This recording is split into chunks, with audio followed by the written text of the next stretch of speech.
G welcome back from the break. امید ہے the break has refreshed you. لیکن کیونکہ ہمارا موضوع جو ہے بڑا سینسٹیو، جیسے میں نے شروع میں کہا، بڑا ڈیلیکیٹ ہے لیکن بہت اہم ہے، کیونکہ اس میں واقعی حقیقت بہت مشکل سے نظر آتی ہے، لیکن حقیقت جب دیکھ لیں تو اندازہ ہوتا ہے کہ حقیقت تو بہت آسان تھی، ہمارے سامنے ہی تھی اور ہم اس سے اگنورنٹ تھے اس کے.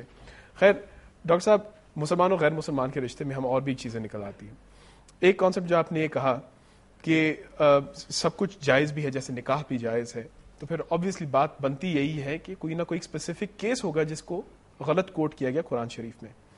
لیکن ہم یہ بھی دیکھ رہے ہیں کہ جو لوگ ایکچولی ریئلسٹکلی جی رہے ہیں، اور ہمارے کافی ویورز اس وقت will be surrounded by non Muslims, جینا اتنا آسان نہیں ہوتا. Let's be practical about it. کہ ہم تو عادی ہو گئے کہ 5 وقت کی اذان ہمیں سنائی دے تو چلو ٹھیک ہے، دعوت آئی، کوئی عید کوئی تہوار اس پہ ہو گئے. روزمرہ زندگی میں بھی مشکل ہو جاتا ہے کہ نماز کی بریک ملنا مشکل ہو جاتی ہے، حلال کھانا ملنا مشکل ہو جاتا ہے. عیسائی دوست بنائے تو وہ کوئی ایسی حرکت کر رہا ہے، کہیں جا رہا ہے بار میں، پب میں، جہاں ہم نہیں جا سکتے یا جانا چاہیے یا کیا گریز کریں، وہ ایسے ماحول میں جا سکتے ہیں جو اس کے لیے صحیح ہے اور عام ہے اور پرمیٹڈ ہے، لیکن ہم نہیں کر سکتے. How do you balance friendship with that? دیکھیں میں آپ کو ایک بات بتاؤں، یہ ہمارے ہاں بات بہت مشہور تو ہے لیکن اتنی مکمل طور پر صحیح نہیں ہے کہ تمام غیر مسلم، تمام عیسائی، تمام یہودی یکساں طور پر تمام وہ باتیں کرتے ہیں کہ جو ہمارے نزدیک غلط ہیں. عیسائیوں کے اندر میرا تجربہ ہے کہ بہت سے ایسے لوگ ہیں کہ جو ابھی بھی اپنے خیال میں جو صحیح عیسیٰ علیہ السلام کا پیغام تھا اس پر بہت سختی سے کاربند ہیں. بالکل. ان کے معاملے میں تو ظاہر ہے کہ کوئی پرابلم ہی نہیں، ظاہر ہے ہم ان کے عقیدے نظریے کو اختیار نہیں کریں گے. آپ نے جو مثالیں دی ہیں اس میں گزارش کرتا ہوں کہ ہم ان کی کسی غلط بات میں شامل نہیں ہوں گے، اور ہم ان کو انٹیلیجنٹلی یہ بات سمجھائیں گے کہ یہ جو کچھ آپ کر رہے ہیں یہ ٹھیک نہیں ہے، یہ پسندیدہ نہیں ہے. ہم اپنے رویے سے ان کے لیے اس کا موقع فراہم کریں گے کہ وہ اللہ کی کتاب کو سمجھیں، اللہ کے پیغام کے قریب آئیں. تو میں آپ سے گزارش کروں کہ آخر دنیا میں کوئی بھی ایسا انسان آپ کو نہیں ملے گا کہ جو آپ سے مکمل طور پر اتفاق کرتا ہو. یہ دنیا اصل میں ڈائیورسٹی کی دنیا ہے، اس میں مختلف قسم کے انسان ہیں جن کے مختلف پس منظر ہیں. اسی دنیا میں ہمیں جینا ہے اور اپنے راستے نکالنے ہیں. لوگوں کو ہمیں اس بات کو سمجھانا ہے کہ ہم ایک پیغام کے علم بردار ہیں، اور ہمیں اللہ تعالیٰ نے جس پیغام کا امین بنایا ہے وہ ہم سے چاہتا ہے کہ ہم اعلیٰ ترین اخلاق کو شو کریں، ہم لوگوں کے بارے میں مثبت رویہ اختیار کریں، ہمدردی کا، محبت کا اور دوسروں کی خیرخواہی کا. بالکل. اب اس میں اس سے ریلیٹڈ ایک کوشچن نکلتا ہے. اگر ہمیں بتایا گیا ہے کہ بھئی جو اگر آپ کے سامنے کوئی چیز غلط ہو رہی ہو تو اس کو کنڈیم ضرور کرو، لیکن وہ تو ہمارے کوڈ آف کانڈکٹ کے مطابق ہے نا. اگر کوئی ایک بندہ عقیدہ ہی نہیں رکھتا یہ کہ یہ غلط ہے تو کیا ہمارا کنڈیم کرنا بنتا ہے؟ دیکھیں جو بات ہم کو کہی گئی ہے وہ ظاہر ہے کہ مختلف موقعوں پر مختلف آیات میں مختلف احادیث میں ہے. کسی حدیث میں کسی آیت میں جب بات کہی جاتی ہے تو اس کا ایک خاص کانٹیکسٹ ہوتا ہے. جب ہم کو یہ کہا گیا ہے کہ ہمیں برائی کو روکنا ہے تو ہمیں ساتھ ساتھ دوسری جگہوں پر یہ بات بھی سمجھائی گئی ہے کہ اپنے دائرہ اختیار میں یہ بات بھی بتائی گئی ہے کہ ہمیں ادعو الی سبیل ربک بالحکمہ، اپنے رب کے راستے کی طرف تم حکمت کے ساتھ، وزڈم کے ساتھ، انٹیلیجنٹلی تم لوگوں کو انوائٹ کرو. تو ظاہر ہے کہ اگر میں کسی شخص کو ایسا کام کرتے ہوئے دیکھوں گا کہ جو میرے نزدیک غلط ہے، وہ مسلمان نہیں ہے، تو میں اس کو ایسے سمجھانے کی کوشش کروں گا کہ جس انداز میں اس کو بات سمجھ میں آئے، نہ کہ ایسے بھونڈے انداز میں اس کو سمجھانے کی کوشش کروں کہ جس کے بعد وہ بالکل مجھ سے متنفر ہو جائے اور میرے قریب دوبارہ نہ آئے.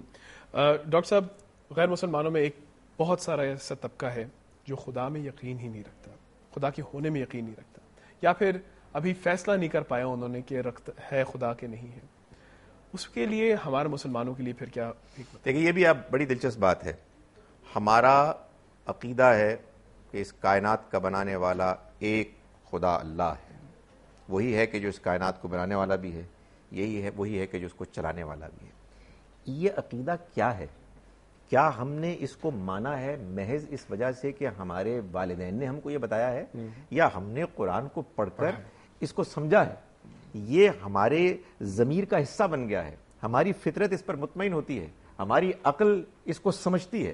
اگر یہ معاملہ ہے تو پھر تو ہم لوگوں کو سمجھائیں گے، ان کے سوالات کا جواب دیں گے، ان کے ذہنوں میں جو الجھنیں ہیں ان کو ہم واضح کریں گے اور ان کو یہ بتائیں گے کہ دیکھو کتنی ایبسرڈ بات ہے یہ کہ تم یہ مانو کہ یہ دنیا اور اس کی تمام یہ خوبصورتیاں یہ آپ سے آپ وجود میں آئیں اور آپ سے آپ چل رہی ہیں. میں اور آپ اور یہ دنیا اور دنیا کا یہ کارخانہ جس میں کہ ہماری ضروریات پوری ہو رہی ہیں. کتنی عجیب بات ہے کہ آپ کہہ رہے ہیں کہ یہ خود بخود وجود میں آئی اور آج بھی خود بخود چل رہی ہے. تو میرا یہ خیال ہے کہ وہ لوگ کہ جو اس وقت خدا کو نہیں مانتے بیچارے حماقت میں مبتلا ہیں. ان میں سے بعض لوگ تو ہو سکتا ہے ضدی ہوں, مجھے نہیں معلوم ہے کہ کون ضدی ہے. مجھے تو یہی ایزیوم کرنا ہے کہ سب لوگ محض حماقت میں مبتلا ہیں, کچھ ضد میں آ گئے ہیں شاید ہمارے غلط رویے کی وجہ سے, لیکن ہم ان کو سمجھائیں گے, ان کے سوالوں کے جواب دیں گے. اگر کسی موقع پر انہوں نے کوئی ایسی ناگوار بات بھی کی کہ جو ہم کو پسند نہیں آئے گی تو ہم اس کو اگنور کریں گے قرآن مجید کے بتائے ہوئے طریقے کے مطابق, تاکہ ہم اپنی اس ذمہ داری کو پوری کریں کہ جس کے مطابق ہمیں اللہ کے بندوں کو اللہ کے دین, اللہ کے راستے کی دعوت دیں گے. ڈاکٹر صاحب مختصراً میری طرف سے ایک سوال کہ یہ ہم انسان پہلے اور مسلمان بعد میں, مسلمان پہلے اور انسان بعد میں؟ نہیں, ہم انسان پہلے ہیں بعد میں مسلمان ہیں. اس کی وجہ یہ ہے کہ اللہ تعالیٰ نے یہ خود بیان فرمایا ہے کہ اس نے پہلے ہم کو فطرت دی ہے, اس فطرت میں صحیح اور غلط میں امتیاز کرنے کا اس نے ہم کو شعور دیا ہے, اس کے بعد اس نے وحی دی ہے. اس کو قرآن نے بار بار بیان کیا ہے. اللہ تعالیٰ نے تمام انسانوں کو آدم علیہ السلام کی اولاد بنایا اور اس اولاد بنانے کے بعد اس نے اپنے پیغمبروں کے ذریعے سے پیغام جاری کیا, جس کے نتیجے میں بعض وہ لوگ ہوئے کہ جنہوں نے مانا اور بعض وہ لوگ ہوئے جنہوں نے نہیں مانا. ایک بات میں اور واضح کرنا چاہتا ہوں جس کی وجہ سے بہت کنفیوژن ہوتا ہے. پیغمبر جب آ جاتے ہیں ان کی زندگی میں حقیقت اتنی واضح ہو جاتی ہے کہ وہ لوگ کہ جو مسلمان نہیں ہوتے وہ اصل میں کافر ہوتے ہیں. اچھا, جب پیغمبر اس دنیا میں نہیں ہوتے تو عمیر صاحب میری طرح کے انسان اصل میں اللہ کے دین کی دعوت دے رہے ہوتے ہیں کہ جو خطاؤں سے بھرے ہوئے ہوتے ہیں, جن کی زبان میں بھی وہ تاثیر نہیں ہوتی, جن کے حالات بھی ایسے ہوتے ہیں کہ یہ ممکن ہے کہ لوگ یہ سمجھیں کہ ان کی بات میں کوئی وزن نہیں ہے. اس لیے ہم کسی شخص کو کہ جو میری بات کو یا ہماری بات کو سن کر نہیں مان رہا, ہم اس کو کافر نہیں کہہ سکتے. وہ ہمدردی کا مستحق ہے, ہمیں ان کو دعوت دینی ہے. پیغمبر موجود ہیں اور وہ خود دعوت دیتے ہیں باوجود اس کے کہ ان کی موجودگی کے بعد صورتحال واضح ہو جاتی ہے.